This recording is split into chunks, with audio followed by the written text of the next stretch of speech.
C'est une première dans les régions françaises, une première dans la région des Pays de la Loire. Celle-ci, en effet, vient de lancer un emprunt obligataire et non obligatoire, bien sûr pour soutenir l'activité et l'emploi. Cet emprunt qui sera ouvert aux particuliers épargnants au taux de 4% sur une durée de 6 années. Il s'agit encore une fois d'une première pour une région avec objectif de mobiliser les énergies et l'épargne régionale contre la crise et pour agir pour l'emploi. Cet emprunt obligataire, ce n'est pas seulement du financement, c'est aussi permettre à tous les habitants de cette région, et aux particuliers qui disposent d'une épargne, même modeste, 500 €, de pouvoir contribuer au développement des entreprises, au développement des services publics dans la région. J'ai oublié les lycées tout à l'heure, puisque c'est aussi une des compétences de la région. Et de permettre ainsi à l'économie régionale de pouvoir surmonter cette période difficile. Rétablir la confiance, c'est au moins aussi important que de financer des investissements. C'est aussi montrer aux épargnants que leur épargne, et ils peuvent la suivre, ils peuvent voir à quoi elle sert et qu'elle est très liée à l'économie réelle et non pas à l'économie virtuelle dont on subit aujourd'hui les conséquences. C'est une action qui profite à tous, car nos valeurs ne sont pas cotées en bourse. C'est une formule que nous avions utilisée il y a quelques mois, mais qui correspond à la réalité. Non, c'est pas une action politique ou préélectorale, comme on pourrait le dire.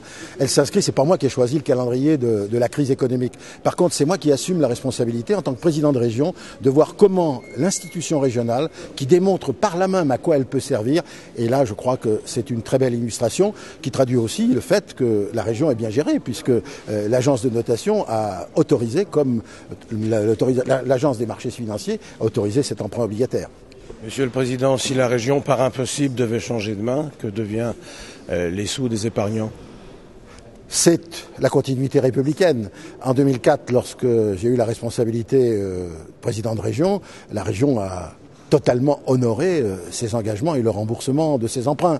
Et l'analyse qui est faite par l'agence de notation, qui a constaté à livre ouvert les conditions dans lesquelles la région était gérée et les conditions dans lesquelles elle pouvait donc rembourser ses emprunts, démontre à l'évidence qu'il n'y a aucune inquiétude à avoir en la matière, mais le suffrage universel en décidera. Résumons, si vous souhaitez participer à cet emprunt, le coupon vous est proposé au taux de 4%, l'échéance, on le disait, pour 6 années, et la valeur nominale des titres est de 500 €.